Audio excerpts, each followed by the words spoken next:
Hello my dear students, welcome back to my class. In previous video, we have discussed about the types of plant tissues.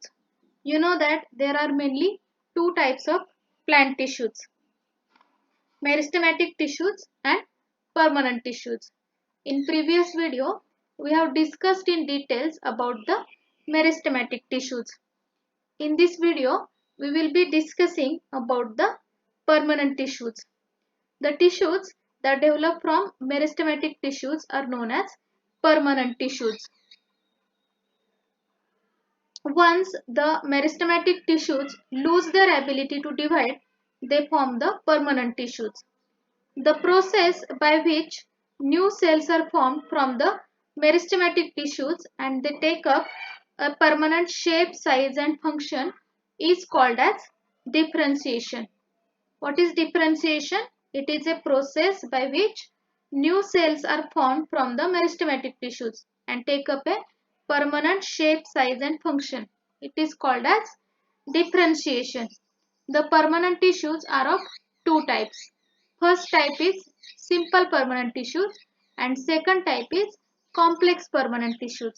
In this video, we will be discussing in details about the simple permanent tissues. Before that, let us compare between the simple and complex permanent tissues. Simple tissues. These tissues consist of only one type or single type of cells, while complex tissues are made up of more than one type of cells. Simple tissues, in this the cells are more or less similar in structure and perform similar functions. While in complex tissues, different types of cells perform different functions. For example, in the xylem tissue, tracheids help in water transport, whereas parenchyma stores food. Three types of simple tissues in plants are parenchyma, collenchyma, and sclerenchyma. While two types of complex permanent tissues in plants are xylem and phloem. The three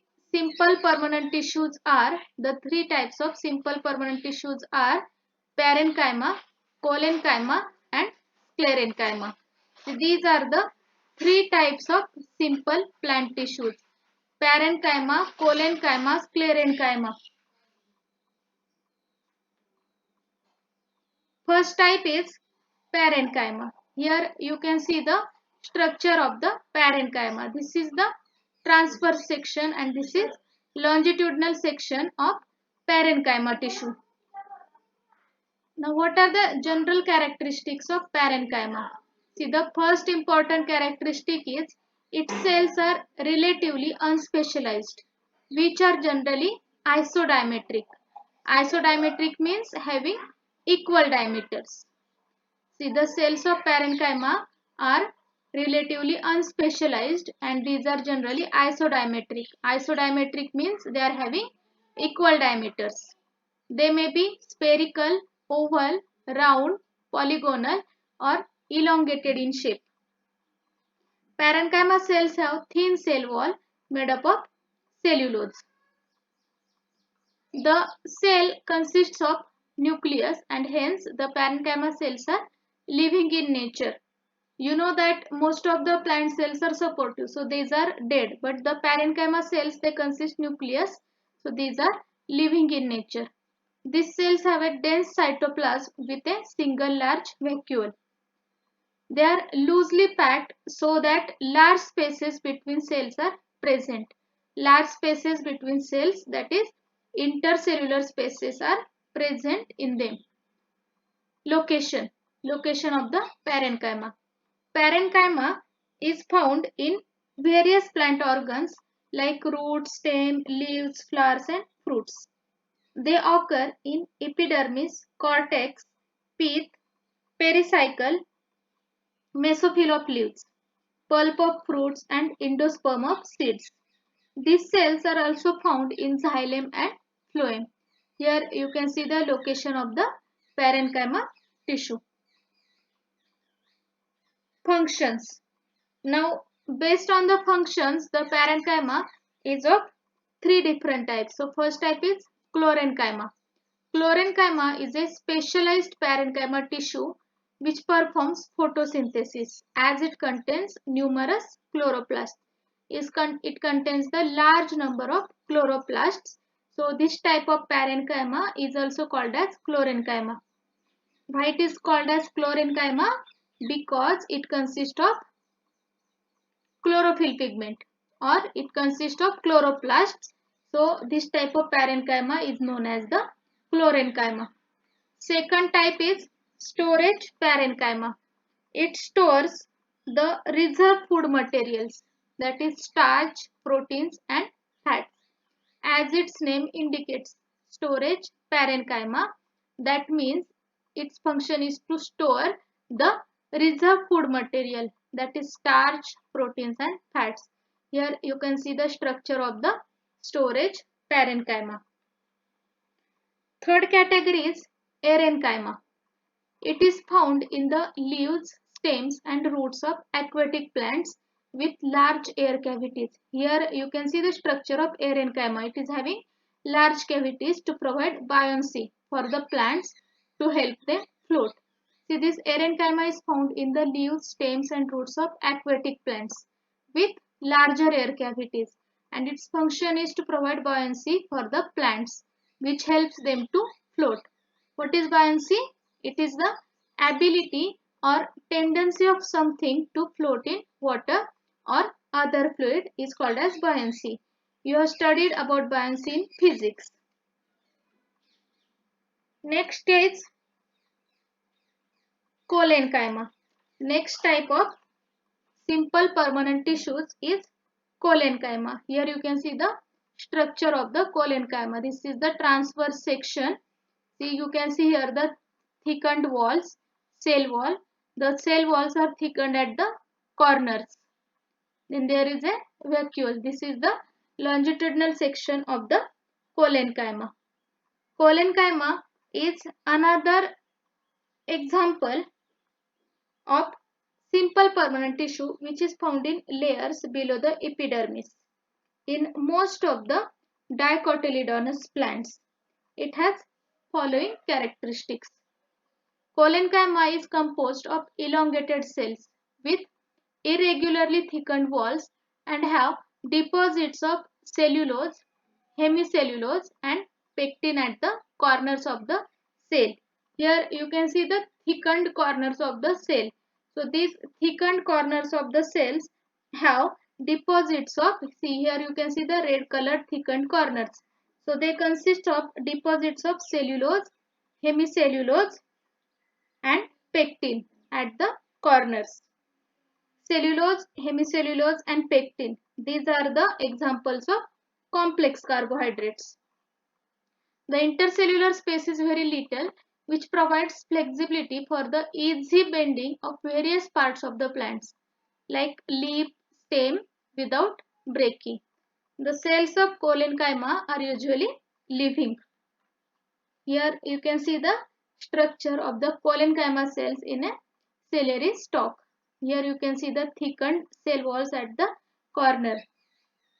The intercellular space is very little and it provides the flexibility for the easy bending. Location. The cholenchyma cells are primarily found below the epidermis in leaf stalks in leaf midribs. Here also the cholenchyma cells are found in the leaf midribs, leaf stalks. These are also found in the herbaceous dicotyledonous stems.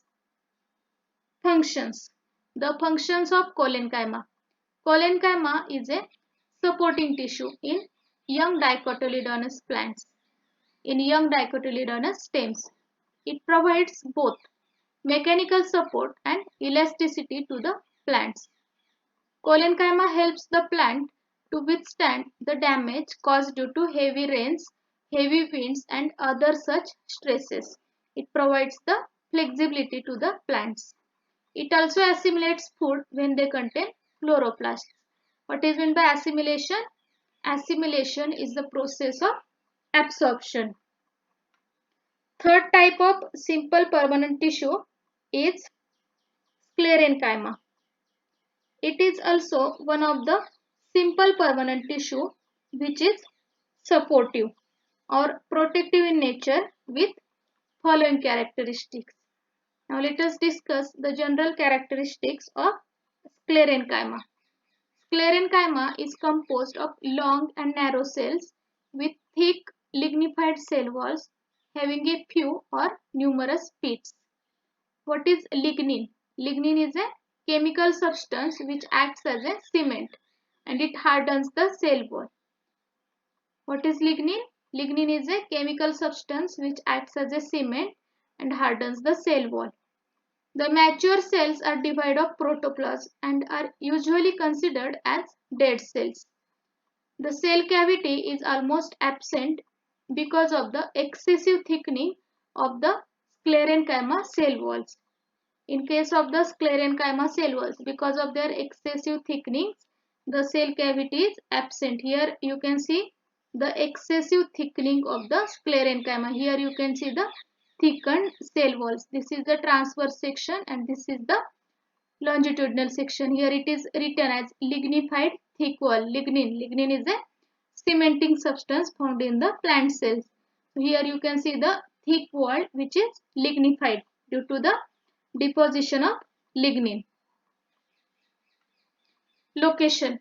It is found in the stems, that is around the vascular bundles, roots, veins of leaves, hard coverings of seeds and fruits, and it is also found in the husk of coconut. Here you can see the dry fruits. So their shells or their hard coverings are made from the sclerenchyma tissue. Here you can see the shells of nuts. So these shells of nuts are made up of sclerenchyma tissue. Even the husk of coconut is also made up of the sclerenchyma tissue. Functions of sclerenchyma tissue. Sclerenchyma provides mechanical support to the organs. Based on the variations in the form, structure, origin and development, they are of two types. First type is fibers and second type is sclerites. Sclerenchyma provides mechanical support to the organs, and based on the variations in the form, structure, origin and development, they are of two types, fibers and sclerites. First type is fibers. Fibers are thick-walled, elongated and pointed cells. They are generally occurring in groups in various parts of the plants. The fibers are generally associated with the xylem and phloem of the vascular bundle. They are of great economic importance because they constitute the source material for many fabrics like jute, flax, hemp and coconut.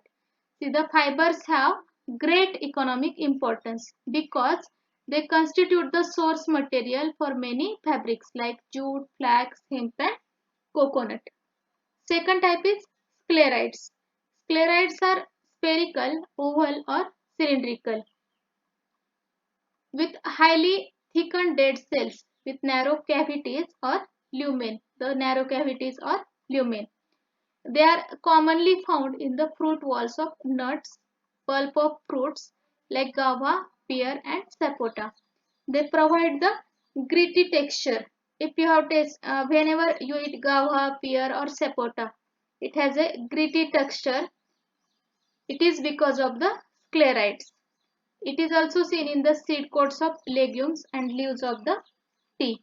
Here you can see the sclerites in guava and sclerites in the pear fruit.